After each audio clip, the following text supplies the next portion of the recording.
오늘 우리 함께 나눌 말씀은 에베소서 4장 22절부터 32절까지 한 목소리로 읽겠습니다. 너희는 유혹의 욕심을 따라 썩어져가는 구습을 따르는 옛사람을 벗어버리고 오직 너희의 심령이 새롭게 되어 하나님을 따라 의와 진리의 거룩함으로 지으심을 받은 새 사람을 입으라. 그런즉 거짓을 버리고 각각 그 이웃과 더불어 참된 것을 말하라. 이는 우리가 서로 지체가 됨이라. 분을 내어도 죄를 짓지 말며 해가 지도록 분을 품지 말고 마귀에게 틈을 주지 말라. 도둑질하는 자는 다시 도둑질하지 말고 돌이켜 가난한 자에게 구제할 수 있도록 자기 손으로 수고하여 선한 일을 하라. 무릇 더러운 말은 너희 입 밖에도 내지 말고 오직 덕을 세우는 데 소용되는 대로 선한 말을 하여 듣는 자들에게 은혜를 끼치게 하라. 하나님의 성령을 근심하게 하지 말라. 그 안에서 너희가 구원의 날까지 인치심을 받았느니라. 너희는 모든 악독과 노함과 분냄과 떠드는 것과 비방하는 것을 모든 악의와 함께 버리고 서로 친절하게 하며 불쌍히 여기며 서로 용서하기를 하나님이 그리스도 안에서 너희를 용서하신과 같이 하라. 아멘. 이 에베소 교회에 바울이 편지를 보낸 것은 예수를 믿지 않는 에베소 지역의 사람들에게 한 말이 아닙니다. 에베소 교회 안에 성도된 예수 그리스도로 말미암아 구원받은 하나님의 사람들에게 한 말입니다. 유혹의 욕심을 따라 썩어져가는 구습을 따르는 옛사람, 이것이 곧 세상에 속하여 살아갈 때 살던 삶입니다. 세상 사람들은 자기 기분대로, 자기 감정대로, 자기가 옳다 여기는 대로 말하고 행동합니다. 그것은 바로 오늘 22절에서 말하는 구습을 따르는 옛사람의 옷입니다. 이제 하나님의 사람, 하나님의 백성이 되었으면 그 옷을 벗어야 합니다. 그리고 하나님을 따라 의와 진리의 거룩함으로 옷을 입어야 합니다. 그것이 새 사람의 옷입니다. 그것이 하나님의 사람의 옷입니다. 그런데 그렇게 하나님의 사람이 된 사람들은 모두가 다 한 지체이기 때문에 그렇게 살아야 한다는 거예요. 25절에 보면 마지막에 우리가 서로 지체가 됩니다. 우리가 서로 한 지체라는 얘기는 형제 자매라는 얘기예요. 왜? 우리가 아버지라 부르는 분이 다 똑같은 하나님이에요. 똑같은 하나님을 아버지라 불러요. 기쁨이의 하나님은 다른 하나님이고 지윤이의 하나님이 다른 하나님이 아니라 우리 모두가 그 하나님을 아버지라 부르니까 우린 다 형제 자매라는 얘기예요. 근데 그 형제 자매가 거짓말을 하거나 오늘 본문에 거짓말을 하거나 도둑질을 하거나 더러운 말을 하거나 또 분을 내거나 노하거나 비방하거나 악의를 가지고 다른 사람을 판단하거나 비난하고 비판하는 것은 한 아버지이신 하나님을 근심하게 하는 일이다. 아버지를 근심하게 할 거 아니에요. 기쁨이랑 지윤이가 맨날 피 터지게 싸워봐. 부모를 근심하게 하는 일이잖아. 똑같아요. 우리가 한 형제 자매인데 우리가 우리 안에서 서로 비난하고 거짓말을 하고 화목하지 못하고 서로 긍휼히 여기지 못한다는 건 하나님을 아프게 하는 거예요. 근심하게 하는 거예요. 그러니까 하나님을 근심하게 하는 일을 하지 말고 서로 친절하게 하며 서로 불쌍히 긍휼히 여기며 서로 용서하기를 도저히 이것은 용서할 수 없어 라고 하는 일조차도 하나님이 나를 용서하신 것에 비하면 용서하지 못할 일이 없다는 얘기예요. 하나님이 나를 용서하신 것을 생각해서 용서해라. 그것이 하나님을 아버지로 둔 형제 자매가 살아갈 삶의 방법이다. 태도다. 이것을 오늘 가르치고 있어요. 그렇게 살아가는 삶을 오늘 우리가 읽은 4장의 15절에 보면 하나님에게 자라가는 거다. 그리스도의 장성한 분량에 이르기까지 자라는 일이다. 그것이 성숙한 삶이다. 믿음의 성숙한, 즉 영성이 있는 삶이다. 이렇게 표현하고 있어요. 그러니까 이 세상에 속한 사람으로 믿기 이전에 세상에 속한 세상의 옷을 입고 살면서 행동했던 분노를 바라고 거짓을 말하고 더러운 말들을 입에 오르내리게 하며 살아갔던 삶은 17절에 보면 허망한 것으로 행하는 거다. 허망한 것으로 행하는 거다. 또 18절에 보면 그럼 왜 그들이 그렇게 허망한 짓을 하고 사느냐? 총명이 어두워졌어. 사단이 가려우니 총명이 어두워져서 무지해졌어요. 그 다음에 마음이 굳어져서 그래요. 총명이 어두워져요. 총명이 밝아지는 건 그리스도의 빛으로 비춤을 받을 때 총명해져요. 그런데 이 총명이 사단의 모든 구습을 따라 쫓아가는 옛 습관을 따라 살아가게 되면 어두워져요. 그러니까 마음이 굳어져요. 무지해요. 뭐에 대해 무지할까요? 선과 악에 대해 무지해요. 경계선이 없어요. 그래서 그들은 생명에서 떠나 있는 자들이다. 18절에 보니까 감각이 없는 자처럼 자기를 방탕에 방임하였다. 19절. 이건 방탕한 삶이야. 이렇게 살면 안 되지. 내가 이런 말을, 이런 태도를, 이런 행동을 가지고 살면 안 되지. 경각심을 가져야 되는데 그런 경각심을 갖지 않아요. 그러니까 방탕의 나를 방임에 내버려 둔 거예요. 그러니까 그 사람은 무감각한 사람이 돼요. 무엇에 대해 무감각해요? 선과 악에 대해 무감각해요. 예수 그리스도에 대해서도 무감각해요. 그것이 바로 세상에 속한 자로 이 허망한 짓거리들을 하며 살아가는 삶의 태도다. 그러니까 그 사람들이 그렇게 사는 건 당연한 거예요. 이런 상황이 있기 때문에 그래요. 총명이 어두워지고 무지해지고 마음이 굳어져 있는 상황이기 때문에 감각이 없는 상황이기 때문에 그런 행동을 하는 거예요. 그러면 하나님의 의와 진리의 거룩함으로 새 옷을 입은 사람이 그 행실을 계속하면 되겠어요? 당연히 안 되는 거예요. 여러분이 세상에 속한 자인지 하나님께 속한 자인지 나의 소속을 오늘 분명하게 정체성을 분명하게 새롭게 세우는 오늘 이 시간이 되기를 바랍니다.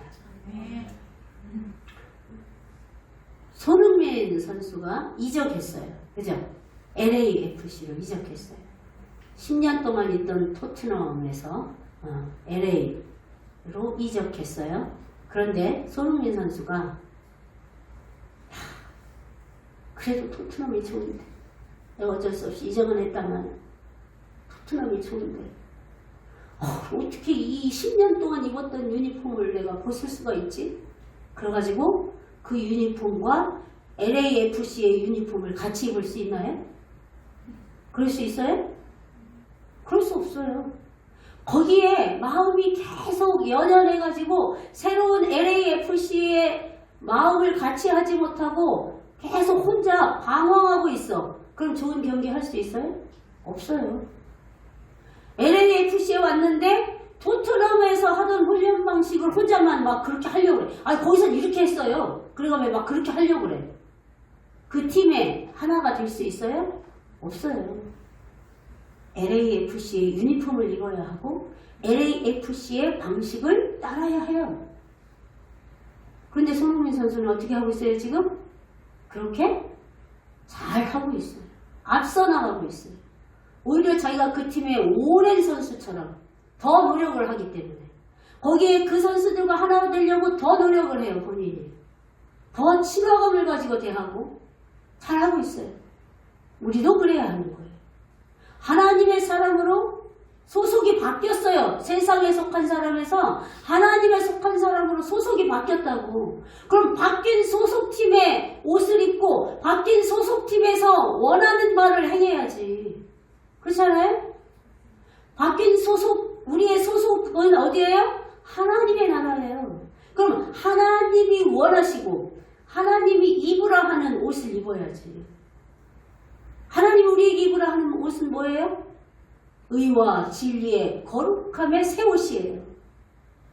거짓말을 일삼고 더러운 말을 일삼고 더러운 행동을 일삼던 그런 옛 옷을 벗어버리라는 거예요. 그 옷을 속에다 입은 채 새 옷을 입는다고 새 팀이 될까요? 안 돼요. 그 옷을 아예 벗어야 돼요. 손흥민 선수가 지금 속에는 토트넘 유니폼 입고 겉에는 LAFC 유니폼을 입었을까요?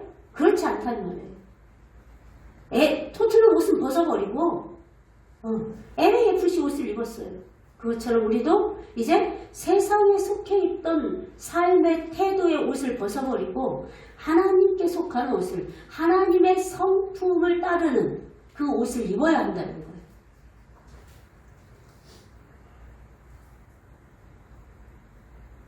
하나님은 계속해서 하나님의 성품, 예수 그리스도의 성품을 따라 너희의 성품을, 옛 성품을 벗어버리라고 하는데 우리는 늘 어디에 걸리냐면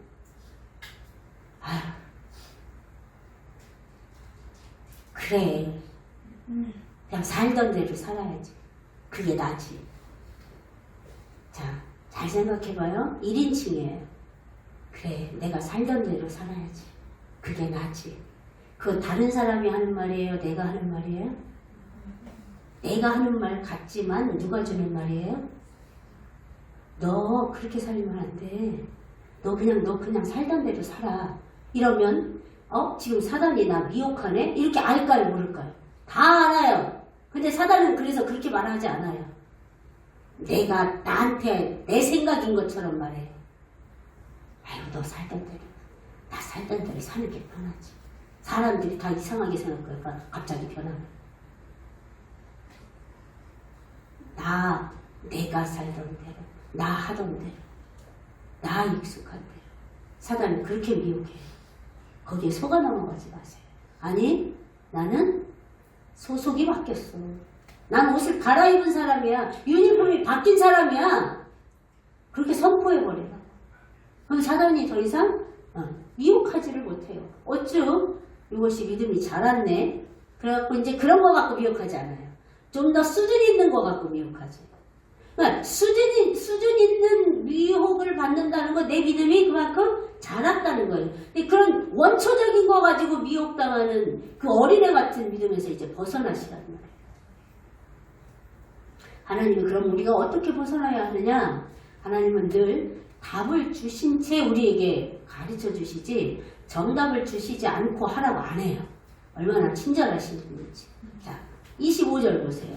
어떻게 하면 거짓을 벗을 수 있다고요? 참된 것을 말하면 된대요. 거짓말 대신에. 참된 게 뭐예요? 여기서 진리, 진실. 우리가 증인으로 서면 법정에서 뭐래요? 나는 진실만을 말할 것을 맹세합니다. 그러잖아요. 진실, 진리만을 말하면, 그러니까 거짓을 일삼던 사람이 그 거짓말 대신에 진리를 말하려고 애쓰는 거예요. 진실을 말하려고 애쓰는 거예요. 그게 비록 나한테 창피함이 돌아올 수도 있지만 그래도 진실을 말하려고 애쓰는 거예요. 그러다 보면 거짓이 사라진다는 얘기예요. 또 도둑질하는 사람은 도둑질하지 말아야지. 그게 아니라 가난한 자에게 구제하라는 거예요. 가난한 자를 도우라는 거예요. 그러면 도둑질이 사라진다는 거예요. 가난한 자에게 줄 게 없어? 구제할 게 없어? 구제할 게 없으니 남 도울 게 어딨어? 나도 먹고 살 거 없으니까 도둑질하는데? 아니, 그러면 네 손으로 일해서 수고해서 벌어서 구제해라. 그럼 네 도둑질의 습관이 사라질 거야. 그 다음에 더러운 말, 비방하는 거, 욕하는 거, 수근수근하는 거, 이런 더러운 말은 무슨 말로 바꾸면? 선한 말로 바꾸면 29절에 선한 말로 바꾸면 고쳐진다는 얘기예요. 이렇게 하는 것은 아버지를 근심하게 할 뿐만 아니라 27절에 보니까 마귀에게 틈을 주는 거라는 거예요. 거짓말을 하고 더러운 말을 하고 그렇게 세상에 속한 자의 삶의 방식을 따라 사는 건 마귀에게 틈을 주는 거야. 그봐, 그게 너잖아. 너 원래 그랬잖아. 그렇게 살아 그냥. 이렇게 마귀가 정당화시키도록 틈을 준다는 얘기예요. 마귀가 자기 스스로에게 부추기도록 틈을 주는 일이라는 거예요. 그러니까 그렇게 비방하거나 이런 말을 버리고 그 다음에 어떻게 하면 그런 우리의 삶의 태도를 바꿀 수 있어요? 32절에 보니까 서로 친절하게 대해라. 그 다음에 서로를 긍휼히 여겨라. 매일 아니니까 뭐 다른 사람이 난처한 상황에 처했고 이럴 때 긍휼히 여기는 마음을 가져야 그 사람을 진심으로 위로할 수도 있고 격려할 수도 있고 그 사람을 위해 기도할 수도 있는 거예요. 긍휼히 여기는 마음이 없으면 그 사람을 위해서 기도할 수가 없어요. 긍휼히 여기는 마음이 어느 정도 커야 되냐면 그 기준이 예수님이 우리를 긍휼히 여기셔서 우리를 용서하시기 위해서 어떻게 하셨어요? 십자가에 죽으셨어요. 그게 긍휼의 최고점이에요. 그만큼이 아니어도 우리가 요만큼만 긍휼히 여기는 마음이 있어도요. 내가 그 사람의 상황이 돼서 내가 그 사람의 입장이 돼서 그 사람을 위해 기도할 수 있어요. 그 긍휼한 마음을 품어보세요. 왜 목사는 믿음이 좋기 때문에 성도들을 위해서 기도할 때 눈물이 나는 줄 아세요? 아니에요. 긍휼히 여기는 마음이 있었어요. 그 사람이 정말 여기서 벗어나기를 원하는 마음이 너무 커서 그래서 눈물이 나는 거예요. 그 사람이 정말 이 일이 해결되기를 바라는 마음이 너무 커서 눈물이 나는 거예요. 사랑이 많아서가 아니에요. 그냥 그 주님의 긍휼을 부어주시기를 기도하고 그 긍휼한 마음으로 사랑하기를 기도하면서 그 사람의 입장, 그게 내 입장이라 생각하고 기도하면 눈물이 날 수밖에 없어요. 그렇게 하면 이 세상에 속했을 때 입었던 옷으로 행했던 말과 행동을 버릴 수 있다는 거예요. 근데 우리는 자꾸 어떻게 하려고 하냐면 이거 버려야 되는데 이거 고쳐야 되는데 나도 이거 고쳐야 하는데 잘 안 돼. 자, 이거 고쳐야 하는데 하는 건 계속 뭐를 쳐다보고 있는 거야? 지금 고칠 점을 쳐다보고 있는 거잖아. 그지? 나 왜 이렇게 이게 나도 모르게 거짓말이 나오나 몰라. 나 왜 이렇게 나도 모르게 욕이 나오나 몰라. 난 왜 이렇게 자꾸 남을 비방하는 말이 나오나 몰라. 나는 그러려고 하는 게 아닌데. 그러면서 계속 그것만 쳐다보고 고쳐야 되는데. 그러고 있으면 고쳐질까요? 안 고쳐져요. 반대로 행하라는 거잖아요. 지금 거짓말하는 자는 진실을 말하고 도둑질하는 자는 오히려 베풀고 더러운 말 하는 자는 선한 말, 덕을 끼치는 선한 말을 하고 친절을 베풀고 긍휼을 베풀고 그러라는 거잖아요. 반대로 행하라는 거예요. 그러니까 이 반대는 전부 다 하나님께 속한 성품이잖아요. 그죠? 선한 말을 하고 분을 품지 말고. 자, 분을 낼 수는 있어요. 그리스도인도. 분한 일을 당하면 분하지. 억울한 일을 당하면 분을 낼 수 있어. 근데 그거를 오래 품지 말라는 거예요. 왜? 그것을 오래 품으면 그게 뭐로 연결돼요?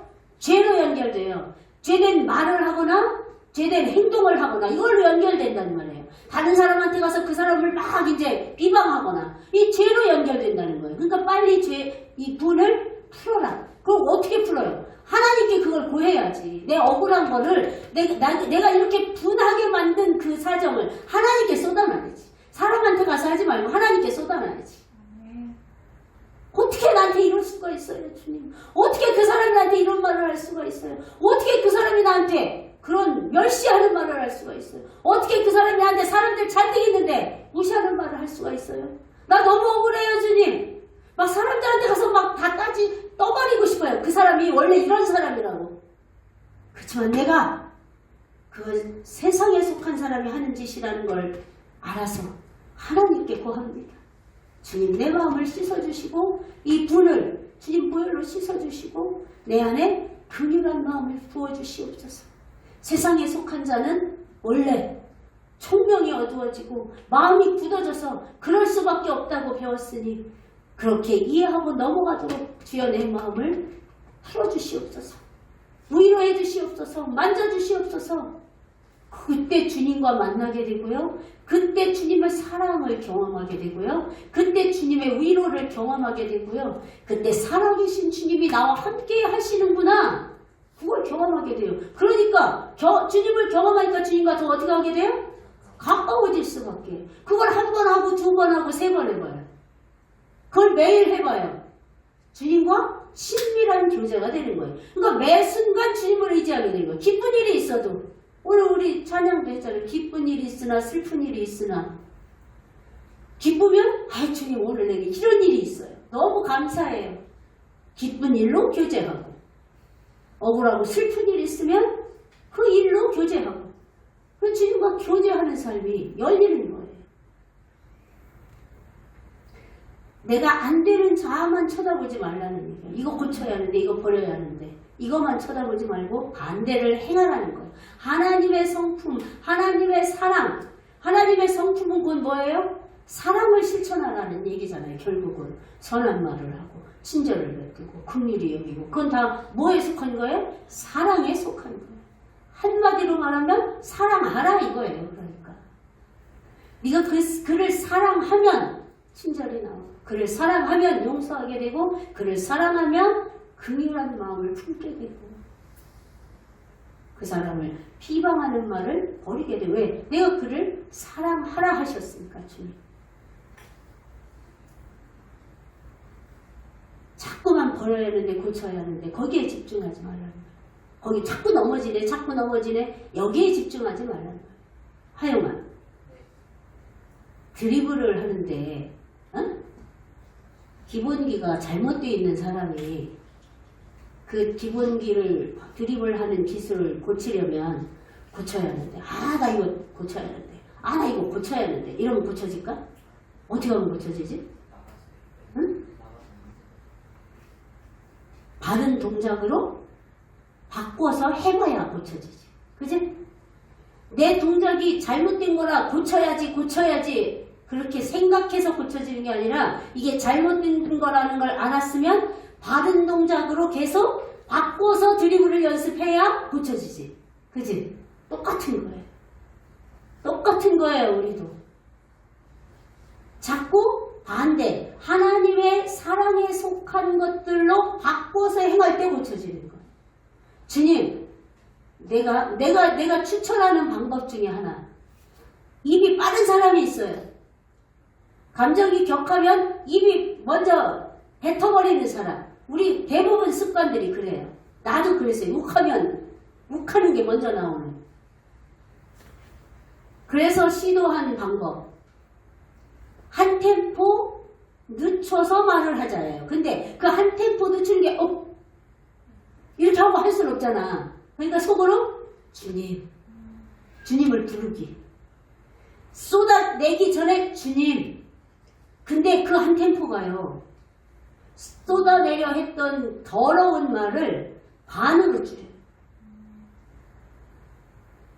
훈련해보세요.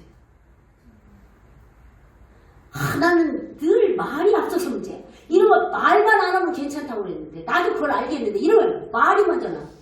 주님 부르고 얘기하세요. 주님. 그러면 그 주님 하는 사이에 하지 말아야지. 고쳐서 말해야지. 이 말은 뱉지 말아야지. 이게 이 주님 하는 사이에 판단이 돼요. 그러니까 그 말이 병인 사람은 주님을 먼저 찾아요. 짜증이 먼저 나는 사람도 주님을 먼저 찾아.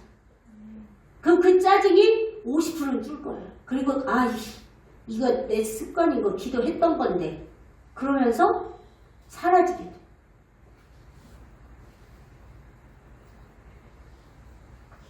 이렇게 말이 앞서거나 비방하는 것, 거짓말하는 것 이런 것이 습관이 된 사람은요. 감각이 없어요. 감각이. 그런 사람에게 돌아오는 게 뭘까요? 수치와 모욕이에요. 그런 사람은 특징이 또 뭔지 아세요? 목사나 주변 사람이 부모나 스승이나 주변 사람이 충고하고 권면하면 안 들어요. 안 들어요. 들으려고를 안 해요. 이런 말이 있어요. 지혜는 듣는 귀에서 시작된다. 들어야 돼요. 근데 안 들으려고 해요. 자기 생각이 옳아서 안 들으려고 해요. 그러니까 수치와 모욕을 당하게 되는 거예요. 잠언 13장 18절에 보세요. 훈계를 저버리는 자에게는 궁핍과 수욕이 이르거니와 경계를 받는 자, 경계를 받는 게 뭐예요? 충고와 권면을 받아들이는 자에게는 존영을 받느냐. 존영이 뭐예요? 존귀와 영광을 얻느냐. 근데 그걸 안 받는 사람은 궁핍과 수욕이, 수치와 모욕이 뒤따른다는 얘기. 그 사람 뒤에서 다 그 사람 수근거리거든. 저만 몰라. 자기만 몰라. 훈계를 받아들이지 않는 사람은 뒤에서 다 수근거림을 당하는 자기의 말과 행동이 따르고 있다는 걸 알아야 돼요. 본인이 다 옳은 것 같지만 그렇지 않아요. 특히 학생들. 본인이 다 옳은 것 같아. 자기 생각이 다 옳은 것 같아. 그래갖고 부모가 얘기하면 잔소리를 치부해버리고 짜증내버려. 그 결과가 분명 부모가 충고한 대로 한 것보다 나은 결과가 나오지 않을 거예요. 그때 가면 또 자기를 탓하는 게 아니라 부모를 탓하겠지. 아니, 본인의 선택인데? 본인의 선택한 거니까 본인이 책임지는 거예요. 그 결과도. 남 탓할 일이 아니라고. 더 먼저 간 사람이 좀 더 넓게 보니까 얘기해 주는 거거든요. 목사가 권면하는 것도 마찬가지예요. 여러분보다 주님을 조금 더 먼저, 조금 더 경험한 사람이기 때문에 권면하는 거거든. 안 들어. 결국 그 사람에게 오는 건 수치와 모욕이야. 근데 내가 그 사람한테 보면 본인은 그게 수치와 모욕을 당하는지 자기가 수치와 모욕을 당하는지 몰라. 자기의 말로, 자기 행동으로 수치와 모욕을 당하는지 모른다고. 모르니까 계속 하는 거예요. 감각이 없어요, 그렇게.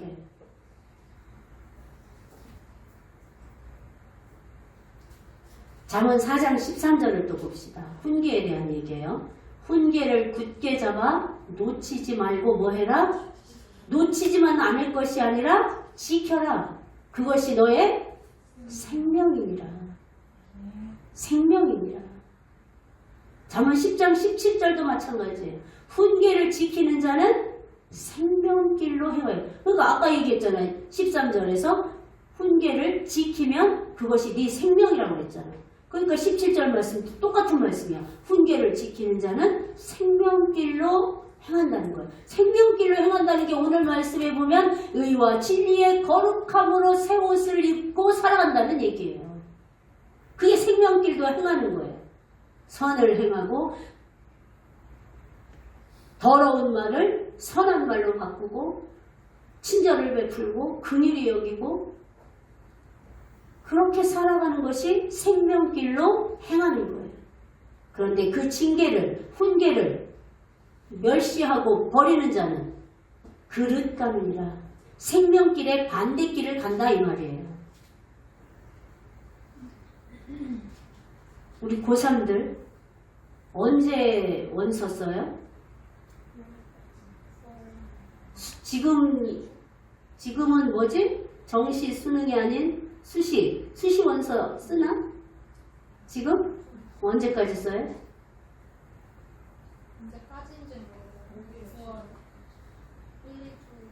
언제까지를 알아야지. 지금부터가 중요한 게 아니라 언제까지가 중요한 건데.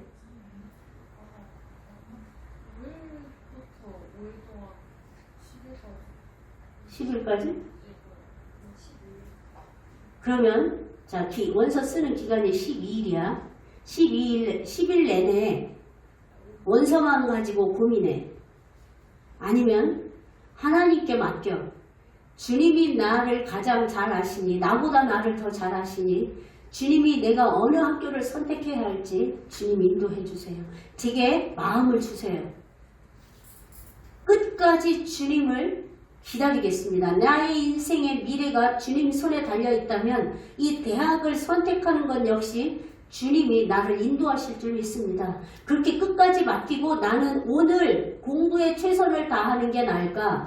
열흘 동안 이 원서 썼다 찍고 저 원서 썼다 찍고 이 학교가 나을까? 썼다가 찍고 저 학교가 이렇게 열흘 동안 고민하는 게 나을까? 뭐가 더 현명해요? 응? 첫 번째 거. 근데 지금 여러분은 그렇게 하고 있어요? 어떻게 하고 있어요? 원서 들고 고민하고 있어요? 아니면 기도로 맡기고 공부하고 있어요? 어떻게 하고 있어요? 응? 불안해만 하고 쓰지도 못하고 공부도 못하고 고민만 하고 어리석은 거란 말이야. 그건 하나님이 나의 인생의 주관자라는 걸 믿지 못하는 거예요.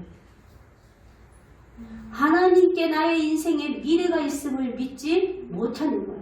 그러면 아무것도 못하고 있는 여러분에게 부모는 가만히 있어요? 잘하고 있다 이렇게 가만두고 있어요? 아니면 뭐라고 충고를 해요? 응? 충고를 해요. 그 충고를 받아요? 저 훈계를 받아요? 안 받아요? 잘 안 들어요. 그래서 이 말씀이 있는 거예요. 여러분을 지금 일깨워 주는 거예요. 지금 그럴 때가 아니야, 너희가. 지금 너희는 하나님의 훈계를 받아들여야 생명길로 가게 되는 거야. 이걸 말씀하고 있는 거야. 너무 늦었나? 지난주에 이 말씀이 했어야 됐나? 자, 에베소서 3장 20절을 큰 목소리로, 특히 우리 고3들 큰 목소리 시작. 우리 가운데서 역사하시는 능력대로 우리가 아파하거나 생각하는 모든 것을 더 넘치도록 능히 하시리니. 그분이 누구예요? 근데 뭐를 넘치게 한다고요? 우리의 뭐보다? 우리가 구하는 것, 그리고 우리가 생각하는 것보다 더 넘치도록. 더 넘치도록은 뭐예요? 더 완전하도록. 더 완전하게 하실, 근데 그것도 능히 하실 하나님께 맡겨라 이 말이에요. 그분은 내가 생각하는 것보다, 내가 기도하는 것보다 더 넘치게, 더 완전하게 나에게 일하시는 분이야 라고 믿고 맡기라 이 말이에요.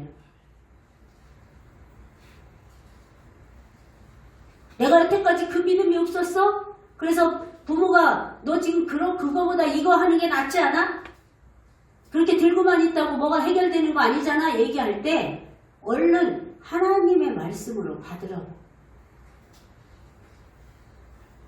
부모가 기도하면서 충고하는 건 우리 금요일날 성경 말씀 읽었을 거예요. 누가복음에 제자들을 내보내면서 예수님이 너희의 말을 듣지 않는 자는 나의 말을 듣지 않는 자고 나의 말을 듣지 않는 자는 나를 보내신 하나님의 말을 듣지 않는 자다. 자, 목사가 얘기하는 건 하나님의 말씀을 얘기하는 거예요. 그럼 목사의 말을 듣지 않는 건 목사의 말을 듣지 않는 게 아니라 하나님의 말씀을 듣지 않는 거예요. 사사로운 말 말고 진리를 말할 때 하나님이 주신 지혜를 내가 기도했어. 너희를 위해서 기도했어. 기도할 때 주님이 주신 감동을 갖고 너희한테 얘기했어. 그럼 나의 사사로운 생각을 얘기한 거야? 주님의 지혜를 얘기한 거야? 그런데 안 받았어? 그럼 너희는 누구의 말을 안 받아들이는 거야? 하나님의 말씀을 안 받아들이는 거야. 엄마 아빠도 똑같은 거야. 너희들을 위해서 기도하고 있단 말이지 지금. 그지? 그 기도하면서 주님이 감동 주시는 지혜를 따라 훈계하고 충고하는데 안 받아. 하나님의 말씀을 안 받는 거야.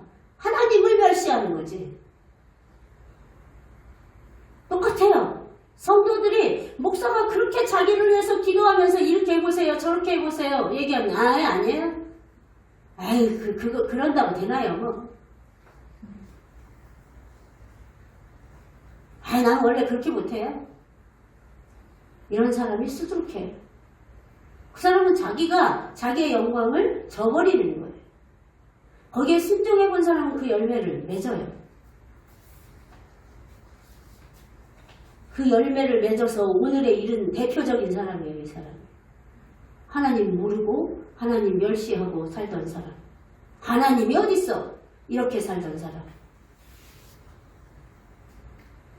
근데 목사의 말을 하나님의 말로 받아서 순종한 결과 오늘 저런 믿음의 사람이 됐어요. 난 원래 그런 거 안 믿어요. 난 원래 그런 거 못해요. 이렇게 했으면 저런 믿음을 얻을 수 없었을 거예요.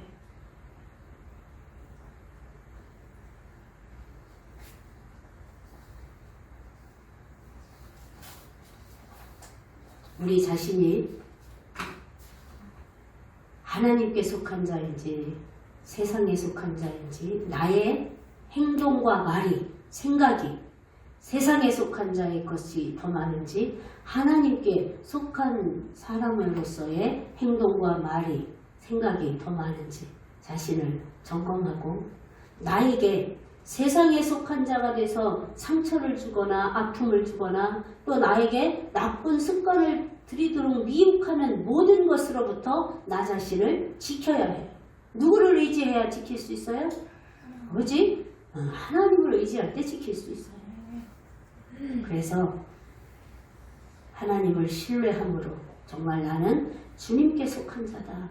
난 하나님께 속한 자의 말, 하나님께 속한 자의 생각, 하나님께 속한 자의 행동을 해야 하는 사람이야. 애티튜드를 바꿔야 해. 마음가짐과 태도를 바꿔야 해. 나는 하나님께 속한 자야. 난 하나님의 자녀야. 난 하나님이 책임지시는 사람이야. 나의 인생이 10년 남았건 50년 남았건 나의 남은 인생이 하나님 손에 달려있어. 나는 생명길로 가야 하는 사람이야. 늘 나 자신을 깨워서 하나님과 날마다 친밀해지는, 그래서 용서하고 친절을 베풀고 비방하는 말을 버리고 더러운 말을 버리고 하나님이 나를 용서하시려고 십자가에 죽으신 것처럼 나도 다른 사람을 용서하기를 힘쓰는 그런 사람이 돼서 하나님을 기쁘시게 하고 결국 하나님이 주시는 기쁨과 평강을 누리는 우리 모두가 되기를 주님의 이름으로 축복합니다.